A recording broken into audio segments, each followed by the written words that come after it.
Phrasal verb turn down. Watch this video and learn how to use this very popular phrasal verb that you definitely gotta include in your repertoire, especially if you want to advance your English and talk to anyone, anywhere, anytime. If you don't know me very well, hello, I'm Teacher Prix, and I'm going to help you talk to anyone, anywhere, anytime in English. Make sure to subscribe to my channel right here, because every week there are different kinds of English lessons to help you become a better and more confident English speaker. So I appreciate it if you can subscribe, and if possible, share this lesson with someone who needs to improve their English vocabulary, which is the focus of this channel, to help pre-intermediate and intermediate students to go from stuck to speaking. And vocabulary is part of the game. But as I always tell my students from my academy, focus on quality, not on quantity. I could come here and show you the most common phrasal verbs, 500 phrasal verbs every fluent English speaker must know. But that's not really the goal. And at the end of the lesson, one thing that I strongly recommend you do is post one example. Create. Fluent people create. If you want to memorize the words you study, you got to start creating examples with the words you study. But that being said, turn something down. That's number one. Okay, put number one at the end. It should be like one. Turn down. But I'll remember that next time, okay? To turn something down. This is a separable phrasal verb, okay? I think I have another lesson here on my channel where I talk about separable and inseparable phrasal verbs. This is a little bit more connected to grammar. Here, I just want to show you vocabulary. But this is a separable phrasal verb. It means I can separate, I can include words between the verb and the particle, okay? In this case, down. I can include a word between turn and down. That means it's a separable phrasal verb, okay?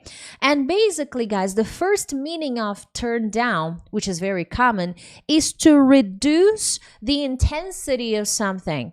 So this is very commonly used when I am talking about the volume of a song you're listening to, okay? Or the volume of the TV, or the heat.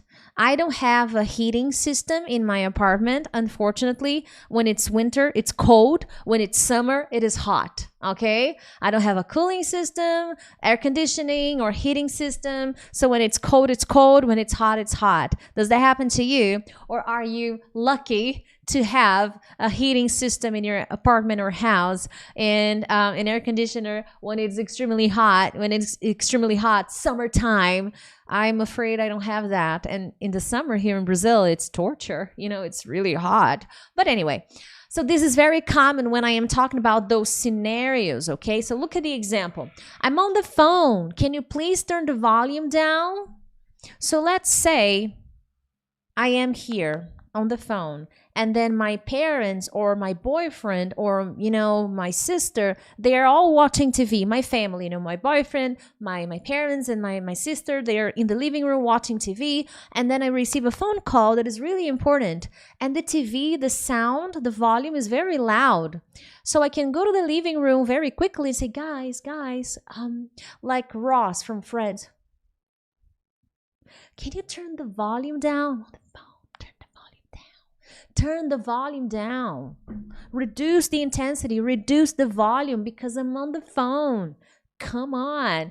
And then they will, of course, because they love me so much, they are going to turn the volume down. They're going to listen to me and turn it down, okay?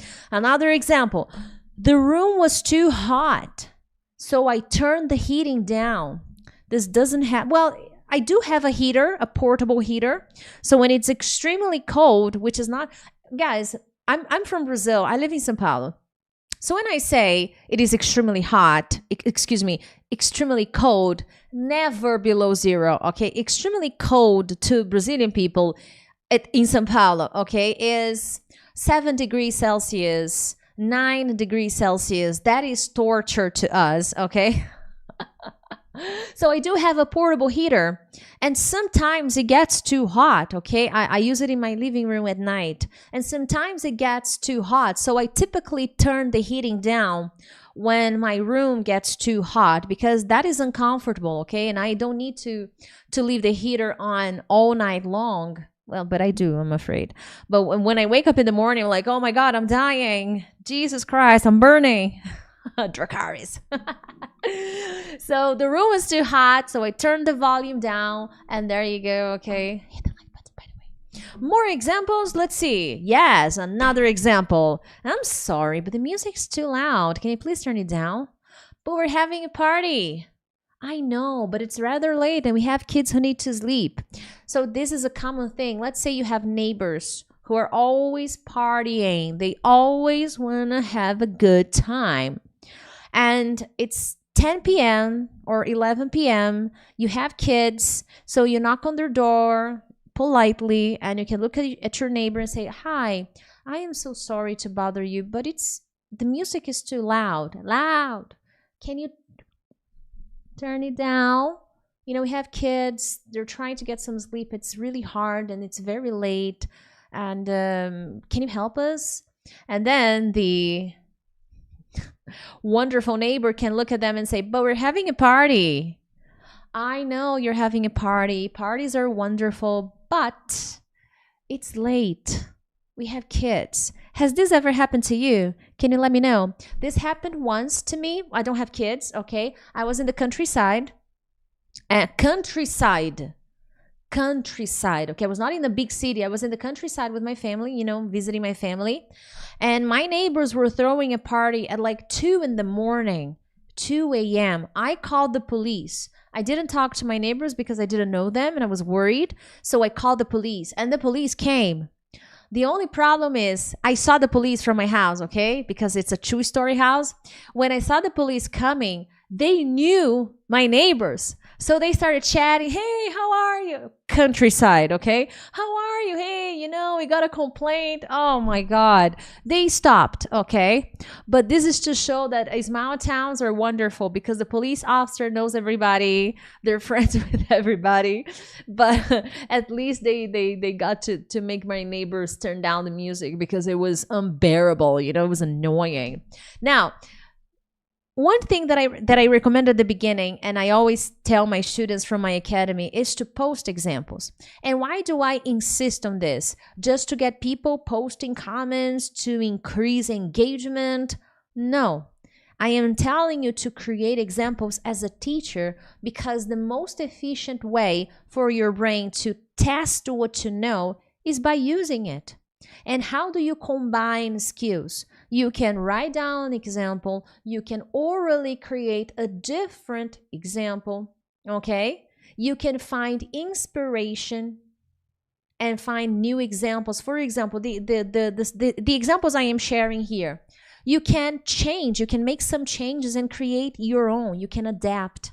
This is a very efficient way to teach your brain to use the words you study. Only watching this lesson is not enough. You have to roll up your sleeves and get down to business. But let's go to meaning number 2, turn down. That means, this is a very common one, okay? These are the 2 most popular meanings, okay? I don't think there's another one. These are pretty much the ones you should focus on. To refuse, To reject, To decline, You're saying no to something.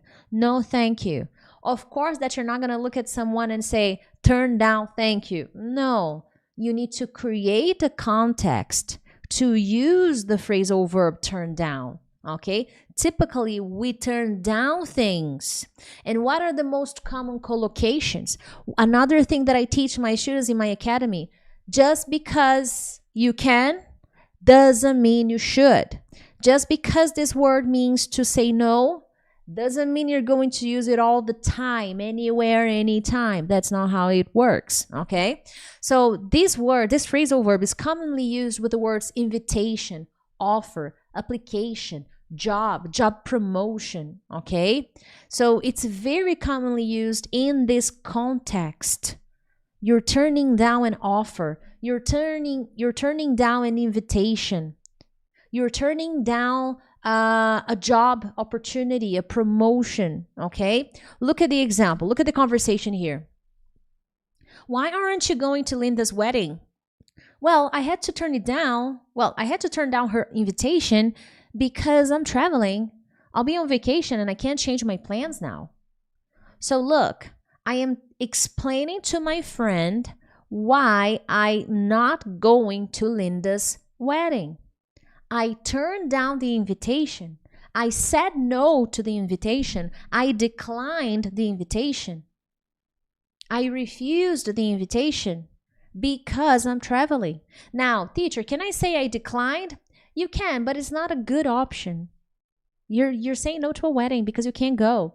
So I would say turn down. It's a good one, okay? I'm not saying, you're not going to say I rejected the wedding invitation. That's terrible. You didn't reject. You're traveling. You can't go. So you turned it down, okay? Very, very good phrasal verb.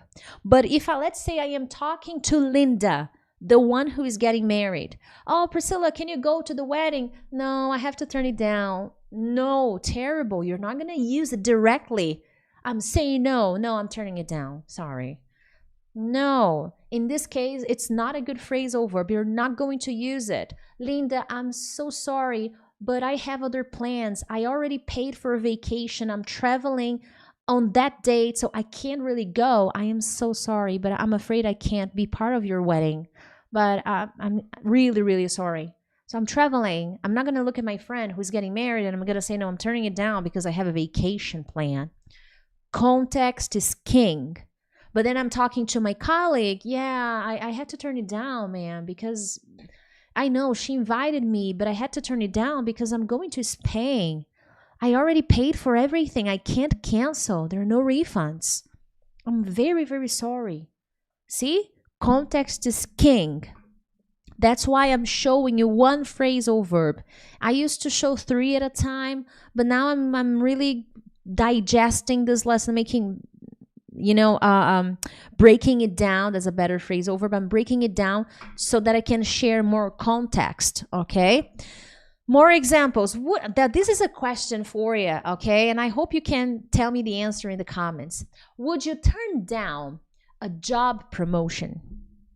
Would you reject? Would you turn down a job promotion? If the answer is yes, in what scenario? Because we always hear people saying, of course I would never say no. I would never turn down a job promotion. I would never turn down a job opportunity. Really? Absolutely. Isn't there any scenario where you would turn down a job promotion or a job offer? Is there any job offer you would turn down? I'm curious now, huh? I think I would turn down a job opportunity if it meant I had to live in a very cold country. Because to me, the cold weather is very, very depressing. I cannot. I am a very mature person, but I cannot handle bad weather. I get sad, okay? I am a summer kind of person. I am a spring kind of person. I am not a winter kind of person. Right now is winter, and I am so excited because today it doesn't feel like winter. Today feels like summer. Another example. It is a very general. Oh, this is an opportunity for you to use turn down directly. I am talking to my manager. I am talking to my boss, and he makes me an offer. Then I can use turn down. Let's say my manager is talking to me. So Priscilla, this new opportunity to work in Alaska, and you're perfect for the job. So what do you think? Alaska, double your salary. What do you think? Then I can look at my manager and I can say, look, Tim, it is a very generous offer, but I'm afraid I'll have to turn it down. Talk about advanced, polished English. Amazing way to say no. So you see, context is king. I will not use this directly with the friend if I am turning down an invitation, but I am able to use this phrasal verb if I am refusing, if I am rejecting an offer to my boss straight to his face, politely. Look, it is a very generous offer, but I'm afraid very good expression, but I'm afraid I'll have to turn it down. But thank you so much. But I don't think I'm the best candidate for this job. I wouldn't feel comfortable living in Alaska. My family's here, and I can't go. I hope you understand, okay? So that's the idea, my friends. Now I want to know in what scenario you would turn down a job opportunity, a job promotion, a job offer. But other than that, share this video with a friend. Check my study plan cycle if you need more guidance learning how to study and organize your English study routine. But other than that, I'll see you in the next one. Bye bye.